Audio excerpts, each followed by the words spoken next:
Bonjour tout le monde et bienvenue à Urgence économique. Aujourd'hui, nous allons parler des principales nouveautés relatives à la loi de finances 2024. Et les nouveautés dont on va parler touchent autant le consommateur final que les entreprises. Et pour en parler, qui de mieux que M. Youssef Salehi, que je remercie d'avoir accepté notre invitation. Merci pour l'invitation, c'est Rachid. Alors je rappelle pour nos auditeurs et spectateurs que vous êtes expert comptable, commissaire aux comptes et enseignant à l'ISCAE. C'est bien ça. Tout à fait. Alors, pendant la préparation du sujet, on a eu à faire des arbitrages entre différentes nouveautés et différents changements qui ont été opérés au niveau de la loi de finances 2024. Et on a été obligé de trancher et de choisir quelques-unes. Alors, la première concerne le citoyen directement et son pouvoir d'achat, c'est-à-dire les changements de taux de TVA. Car il y a certains produits où le taux a été revu à la hausse et d'autres revus à la baisse. Alors, selon vous, quels sont les principaux changements de taux qui vont affecter cette année directement les consommateurs? Très bien. Donc, si vous permettez, avant d'entrer dans le vif du sujet, j'aimerais quand même parler du contexte international et national dans lequel s'inscrit cette loi de finances 2024. Alors, au niveau international, comme on le sait, il y a quand même une persistance des tensions géopolitiques. Il y a bien sûr aussi la persistance des pressions inflationnistes, bien que bien sûr l'inflation reste quand même orientée à la baisse. Si on prend la zone euro, puisqu'on parle du contexte international, il me semble qu'on est sur des taux de 3,7% d'inflation. Tout à fait, mais il faut quand même rappeler que quand on est dans une logique cumulative, c'est 3-4% par rapport à une hausse qui était beaucoup plus importante l'année dernière. Oui, donc au fait, c'est ça, mais on baisse mais dans la hausse. Mais en comparaison avec un taux d'inflation à 10%, il me semble, en 2021. Donc effectivement, ça reste quand même une tendance baissière. Aussi, à rajouter à tout cela, un ralentissement de la croissance économique, bien sûr logiquement, parce qu'il y a eu un resserrement des politiques monétaires. Donc on prévoit une croissance entre 0,6 et 0,9% pour la zone euro. Ça, c'est le contexte international. Maintenant, au niveau local, comme on le sait, on ne peut pas construire une loi de finances sans regarder un peu les objectifs et bien sûr le contexte particulier de cette année charnière 2024. Il y a malheureusement eu un programme pour le soutien aux zones sinistrées de l'Haouz. Donc il y a un budget qui est réservé à 220 milliards de dirhams sur 5 ans. Il y a aussi, il ne faut pas l'oublier, c'est très important, les aides au logement. Il y a le chantier royal de généralisation de la protection sociale, la fameuse enveloppe à 35 milliards de dirhams. Donc, il y a vraiment Et puis à terme, la Coupe du Monde 2030, aussi, des infrastructures à bâtir. C'est ça, il y a aussi la réforme du système de la santé, l'école publique, etc. Donc, ça, c'est le contexte national. Maintenant, les hypothèses, pour les rappeler rapidement, avant de répondre à votre question, on parle aujourd'hui, l'hypothèse en termes de croissance, on table sur une croissance de 3,7%. Selon le HCP, on s'oriente plus vers une croissance pour 2024, 3,2%. D'autant plus que la pluviométrie n'a pas été au rendez-vous, en tout cas elle ne l'est pas encore pleinement, effectivement. C'est ça.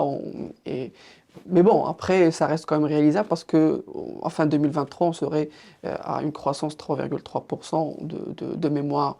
Bon, ça, c'est quelques hypothèses. Après, vous avez parlé bien sûr de la croissance en termes le PIB agricole, on est sur du 6%, 75 millions de quintaux en termes de production céréalière.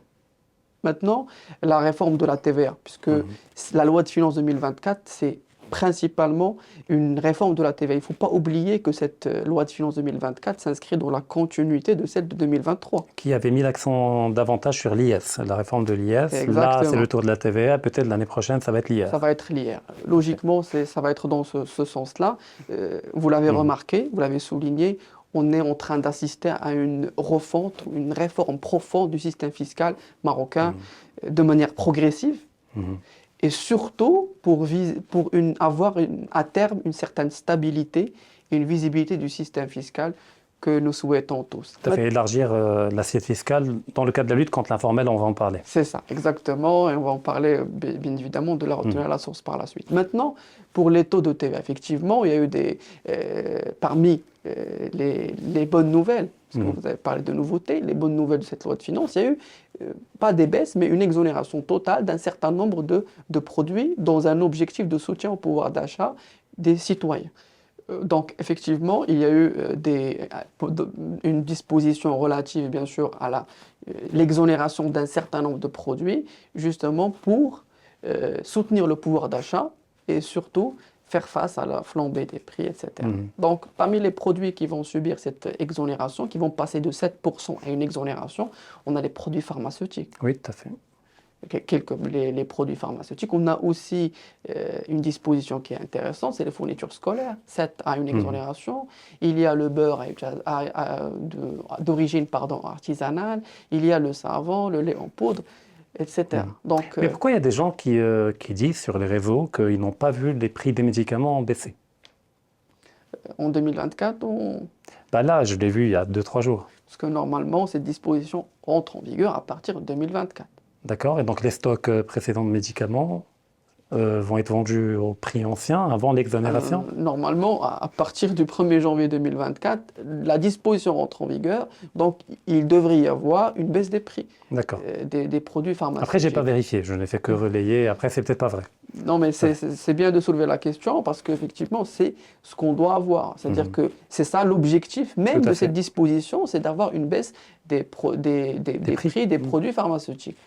Après, bien sûr, il y a tout ce qui est, on l'a dit, les conserves de sardines. Donc, effectivement, il y a quand même un certain nombre d'exonérations qui restent quand même très, je dirais, à mon sens, il s'agit en fait d'encourager, soutenir le pouvoir d'achat. On a oublié de souligner aussi que l'eau aussi est concernée par ces dispositions à usage domestique, pas à hors usage domestique, parce qu'on va le voir après. Donc ça, c'est pour tout ce qui est soutien du pouvoir d'achat, dans le sens où il y a en fait une exonération qui est accordée à des produits qui étaient avant soumis à des taux de TVA entre 7 et 14%.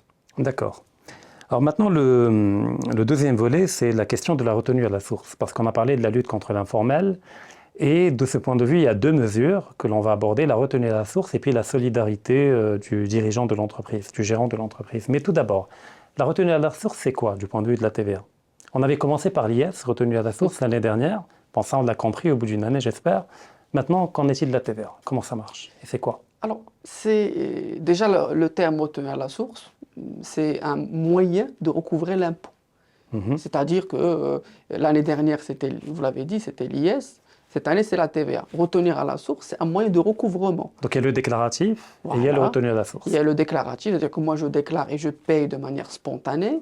Il y a aussi le paiement par voie de rôle, c'est-à-dire que c'est l'État la Direction générale des impôts qui me communique le montant à payer. C'est le cas des taxes locales. Mais il y a aussi un troisième mode de recouvrement de l'impôt, c'est la retenue à la source. Et c'est le moyen, de loin, le plus efficace de recouvrer l'impôt. Oui. Alors, on le voit bien avec la retenue à la source en matière d'IR sur salaire. C'est un moyen qui est quand même efficace de recouvrer l'impôt. Alors comment ça? Que les gens n'ont pas le choix, je veux dire, c'est retenu à la... Non, parce que dans le déclaratif, il y a quand même une dimension un peu philosophique dans le rapport à l'impôt, parce que dans le déclaratif, l'État fait confiance aux citoyens. Dans la retenue à la source, l'État se méfie des citoyens. Donc c'est quand même important de noter que... On ne dirait pas quand même une méfiance, mais quand même on libère le citoyen de ses obligations déclaratives. D'accord, c'est joliment dit. Voilà, donc après, pour la retenue à la source, effectivement, revenir à ce point, il y a 2 types de retenue à la source. Et déjà, peut-être avant, déjà de retenir quelques chiffres sur pourquoi on a introduit une retenue à la source en matière TVA. Parce que c'est une disposition courageuse, il ne faut pas l'oublier. Retenir à la source une TVA, au Maroc, c'était surprenant au début, mais il faut juste comprendre. Il ne faut pas oublier que la TVA, c'est la première source des recettes fiscales au Maroc. D'accord ? Et bien sûr, la TVA représente 30% des recettes du budget général. Donc, il ne faut pas... La réforme de la TVA a été menée avec beaucoup de prudence, parce qu'effectivement, c'est la consommation, etc. Tout à fait. Donc, quelques chiffres, moi j'ai appris ça récemment. Il y a un chiffre qui est relayé par la presse, mais aussi qui figure au niveau du rapport du CESE. Qu'est-ce qu'ils disent? Ils disent qu'il y a 270 entreprises qui sont déclarées, identifiées auprès des impôts, mais qui ne déposent aucune déclaration. 270. Est-ce qu'ils ne déclarent néant ou est-ce qu'ils ne déclarent ne déposent aucune déclaration. Dans ce chiffre-là, il y a 47 000 entreprises qui établissent des factures des factures à hauteur de 56 milliards de dirhams. Tenez-vous bien, c'est un montant faramineux. Quoi faire? Vous avez, avant d'introduire, vous avez parlé d'une disposition qui vise à lutter contre l'informel. Oui. Voilà une disposition que je trouve salutaire. Parce que qu'est-ce qu'on va faire? Quelle est la solution contre l'informel? L'informel qui est identifié. Tout à fait, on le connaît très bien. Identifié. Donc il y a une retenue à la source qui a été introduite, bien sûr, dans cet objectif. Comment ça va se passer concrètement? Tout simplement, il y a deux cas. Soit vous êtes fournisseur de biens d'équipement, vous vendez des biens d'équipement, soit vous êtes fournisseur de travaux. Oui. D'accord. Donc, si vous êtes dans cette configuration, vous allez vendre à votre client vos travaux ou bien les biens d'équipement. Vous êtes dans l'obligation de soumettre une attestation de régularité fiscale pour éviter une retenue à la source à hauteur de 100%. Donc moi, le vendeur. Bah oui. Le vendeur, je dois... Parce que c'est vous qui allez être payé à la fin. Tout à fait. Normalement, avant, vous allez percevoir le montant TTC. Oui. Maintenant, avec cette ponction, cette retenue à la source, le hors-taxe. Vous allez recevoir le hors-taxe si vous ne communiquez pas une attestation de régularité fiscale récente de 6 mois. D'accord. 100%. D'accord. Deuxième type de retenue à la source, c'est une retenue à la source sur les prestations de services. Si par exemple, moi je suis prestataire de services, je m'adresse à l'État, un client, mon client c'est l'État, la retenue à la source va être de 75%. Attestation ou sans attestation, 75%. Retenue à la source, c'est-à-dire que sur une TVA de 100, ils vont me prélever 75 et me rendre les 25 avec le montant hors taxe de la prestation. D'accord. Donc pour revenir au premier exemple, travaux ou biens d'équipement. Donc on a l'entreprise A qui vend un service de construction ou bien des biens d'équipement à l'entreprise B. Elle n'a pas d'attestation de régularité fiscale. Et donc, quand elle va être payée en termes d'hors taxe. Et mon client va faire la retenue à la source de la TVA. Et donc, c'est mon client qui va devoir donner à l'État la TVA qu'il ne m'a pas donnée, etc. C'est ça. D'accord. Et donc, lui, après, qu'est-ce qui nous garantit qu'il ne va pas dépenser cette TVA, faire autre chose avec? Il a l'obligation, conformément au texte, de reverser cette TVA comme dans le mois qui suit. Mais comme c'était le cas avant, c'est-à-dire aujourd'hui, je suis l'entreprise A, je récolte de la TVA, j'étais dans l'obligation de la donner à l'État. Oui, mais là, c'est une retenue à la source. C'est comme si on parlait de l'IR sur salaire. Je prélève à la source, je dois reverser. Parce que cette disposition s'explique par... Moi, j'interroge un peu l'efficacité. Je veux dire, en quoi il va être plus efficace qu'avant? Je veux dire, Non, mais comme j'ai dit, il faut tester, on va voir. C'est un peu prématuré de parler d'efficacité, mais je pense que c'est une disposition qui reste quand même salutaire. Maintenant, l'observation qui a été faite, ou le constat qui a été fait, le suivant, et vous l'avez dit peut-être tout à l'heure, c'est de dire qu'il y a des personnes, quand ils vont collecter la TVA, ils vont la garder. Tout à fait. Moi, je vous paye le montant de la TVA. Normalement, cette TVA, vous êtes juste intermédiaire, vous devez la reverser, vous la gardez pour vous. Donc, cette disposition permet de, quand même, instaurer une certaine... Bon, on ne va pas évaluer l'efficacité tout de suite, mais je pense quand même, c'est une ébauche, c'est une sorte de réponse qui est apportée. Maintenant, juste pour terminer sur la retenue à la source rapidement, si je suis prestataire de service et je travaille avec, par exemple, une personne morale, donc juste pour nos internautes et les personnes qui nous regardent, la retenue à la source sur la TVA ne s'applique pas entre deux personnes morales. Par exemple, moi, je suis SARL, vous êtes SARL, entre nous deux, il n'y a pas de retenue à la source. Maintenant, si vous êtes personne physique, profession libérale quelconque, et vous vous adressez à une personne morale, la retenue à la source est de 75%. Si vous présentez une attestation de régularité fiscale récente. Si vous ne présentez pas d'attestation de régularité fiscale récente, c'est 100%. Ça veut dire présenter à qui? Juste pour que les gens comprennent. Présenter à qui? Présenter au client, parce que c'est le client qui paye. Donc un client lambda, j'ai un magasin, je vends des trucs, c'est-à-dire personne physique? Oui. C'est-à-dire que moi, par exemple, j'exerce une profession libérale, avec une forme juridique de personne physique, je suis personne physique. Quand je vais vendre ma prestation, d'accord, je dois soumettre avec ma prestation, avec ma facture, pardon, une attestation de régularité fiscale. D'accord. Et le client, il doit, sur cette base-là, doit soit 75%, soit 100% en fonction de l'attestation de régularité. C'est-à-dire, s'il y a une attestation de régularité fiscale, 75%, récente, de 6 mois. S'il n'y a pas d'attestation de régularité fiscale, c'est 100%. Et là, je parle bien entre personne physique et personne morale. Mais là, on parle du personne physique. Je veux dire, comment la personne physique va faire... Personne physique, je parle de personne physique dans le cadre d'une entreprise individuelle. C'est-à-dire d'accord, donc ce n'est pas un citoyen qui n'a pas... Voilà, parce que lui, il n'a pas géré ça. Non, je parle d'une personne physique, voilà, dans le cadre d'une entreprise individuelle. Pour une patente physique. Exactement. D'accord. Exactement. Donc là, pour récapituler, la retenue à la source, c'est entre 75 et 100%, conditionné par la présentation d'une attestation de régularité fiscale. Les factures qui sont inférieures à 5 000 dirhams ne sont pas concernées. Le plafond par mois, c'est 50 000 dirhams. On ne peut pas dépasser 50 000 dirhams. Il y a un certain nombre de prestations espérons qu'il n'y aura pas une multiplication par 20 des factures à moins de 5 000 dirhams pour correspondre à une facture de 50 000 dirhams. Et dans le cas de l'informel, alors imaginons je suis une entreprise formelle, je paie des impôts, je suis régulier, etc. Et je suis amené à traiter avec quelqu'un qui est dans l'informel. Par exemple pour les réparations, etc. Est-ce que cette logique de retenue à la source s'applique? Malheureusement non, parce que vous avez quelqu'un, vous allez le payer, il n'a aucune patente, il n'a aucune existence juridique. Mais il va me payer de l'argent. Il qui doit revenir à l'État, c'est la forme de TVA. Est-ce que ce qu'il va me payer, je dois en déduire une part de TVA? Il y a déjà une ponction de 30% qui s'applique sur ce genre de presse qu'on appelle dans le jargon les occasionnels. Il y a déjà une ponction de 30% qui s'applique. Mais c'est surtout entre des professionnels, soit entre des personnes physiques, entreprises individuelles pour être plus précis, et des personnes morales, SARL, SA, etc.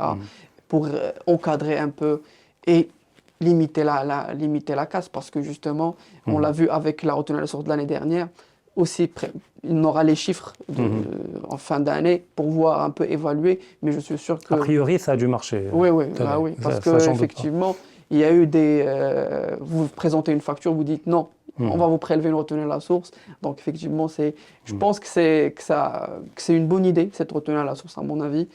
On va voir ce que ça va donner. Pour la TVA. Pour l'IS déjà et pour la TVA l'année prochaine. Exactement. Alors maintenant, il y a le sujet qui a dérangé, qui a fait couler beaucoup d'encre, la question de la solidarité des dirigeants. Alors de quoi est-ce qu'il s'agit? Parce qu'on parle de la dimension pénale en cas de fraude par rapport à la TVA ou autre chose. De quoi s'agit-il exactement? Alors, c'est l'article 182 du CG qui parle de cette disposition qui a fait couler beaucoup d'encre, effectivement.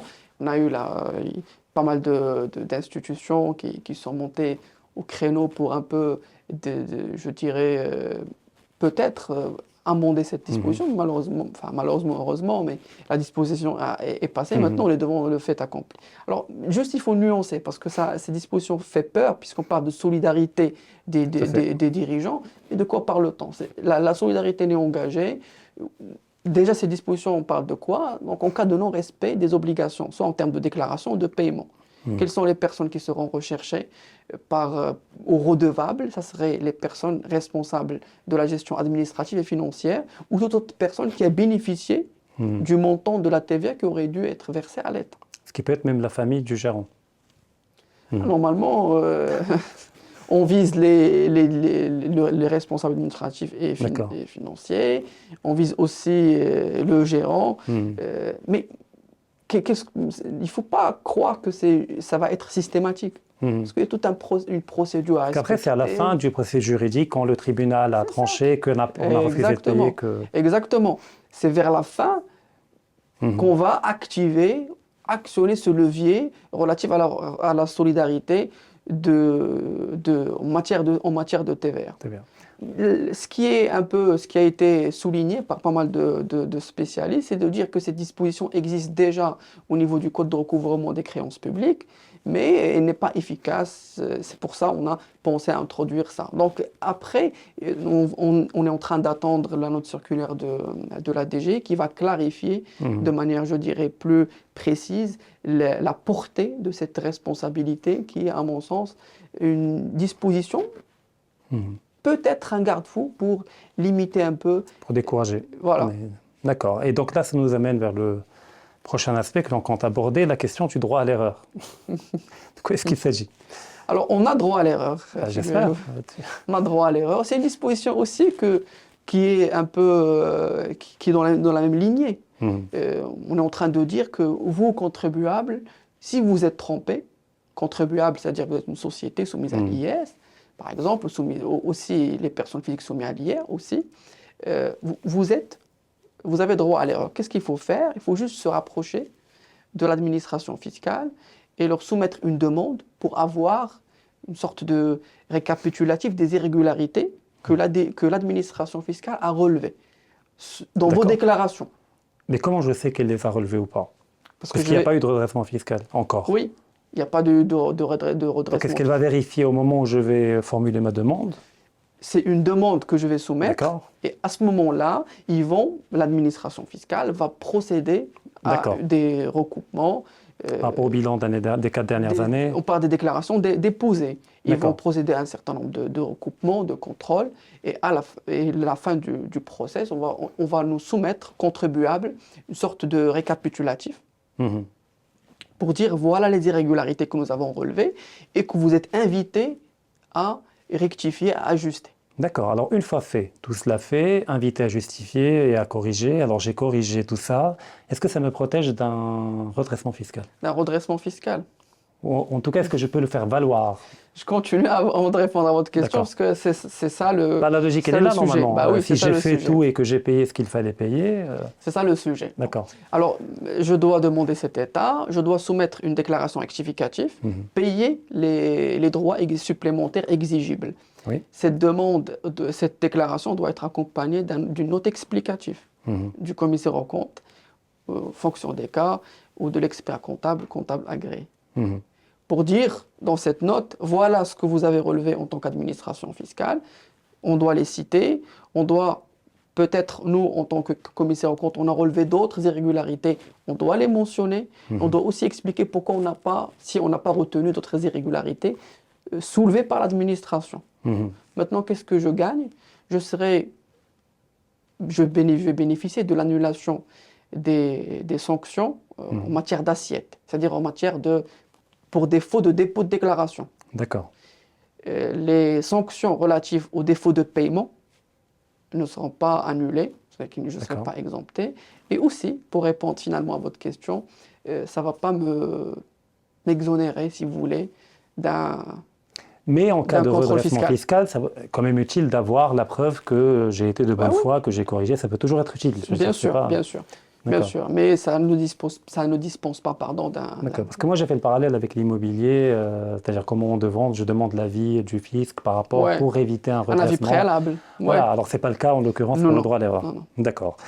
Alors maintenant le dernier sujet, c'est la question des 3 amnisties.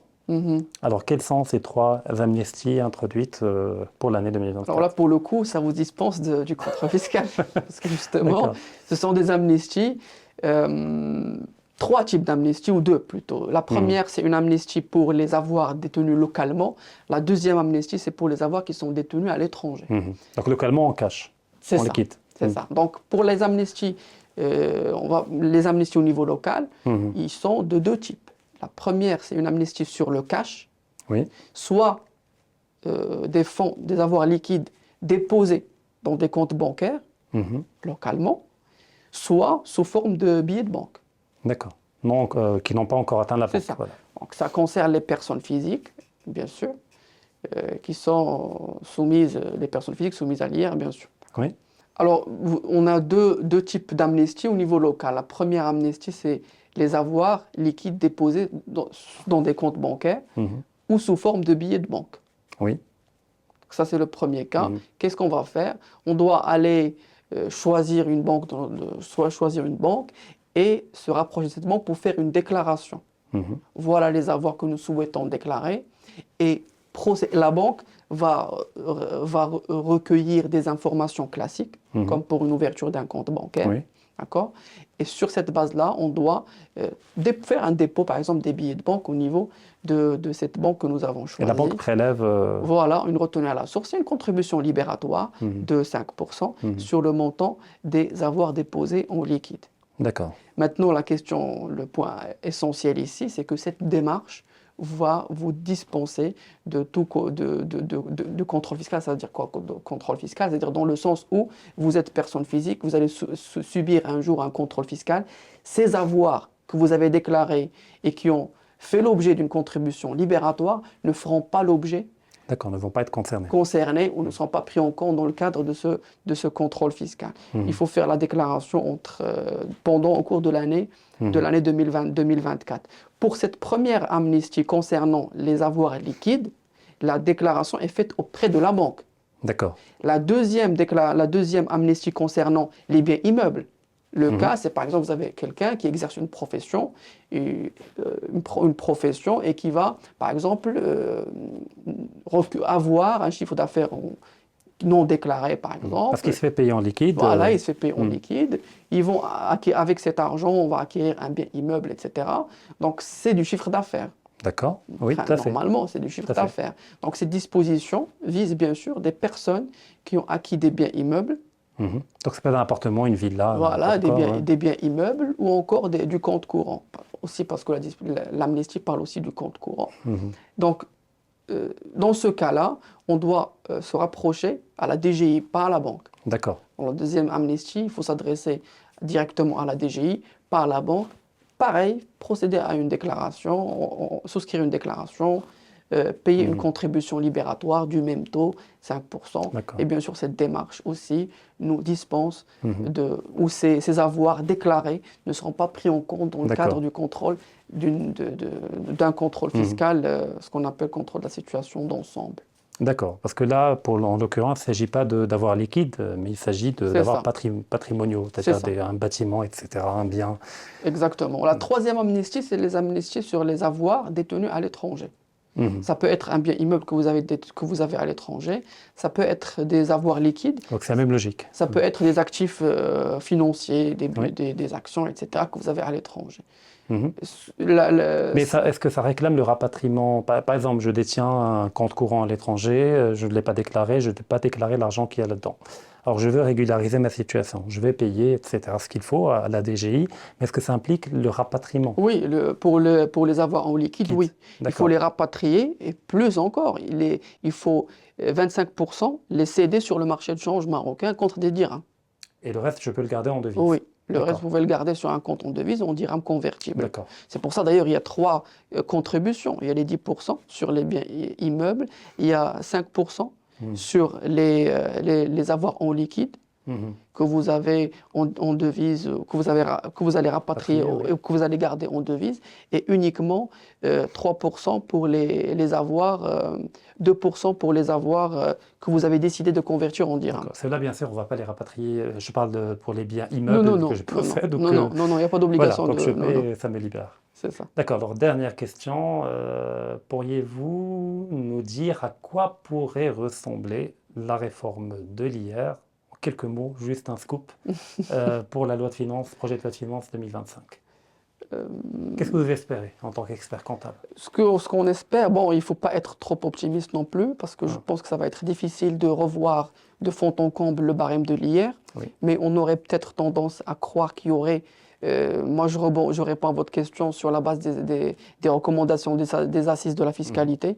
On a parlé d'introduire une déduction sur les frais de scolarité. Oui, pour les gens qui mettent leur enfant dans les écoles privées. Dans le secteur privé. On a aussi, on essaye aussi de voir dans quelle mesure on peut ajuster le barème de l'IR, mais sans pour autant, parce que aussi, il ne faut pas oublier que le barème de l'IR, et surtout l'IR sur salaire, c'est presque 70% de l'IR collecté. Donc peut-être des ajustements, mais... Donc il faut maintenir l'équilibre entre les impératifs de l'État, c'est-à-dire ne pas trop bouleverser les recettes de l'État, parce qu'effectivement on en profite indirectement par des infrastructures et tout, mais en même temps chercher à soutenir un peu le pouvoir d'achat des gens. Et Salih, merci infiniment pour tous ces éclairages. Merci à vous pour l'invitation. J'espère vous revoir prochainement. Inch'Allah, Je remercie également toutes les personnes qui nous ont suivis et rendez-vous très prochainement pour un nouvel épisode.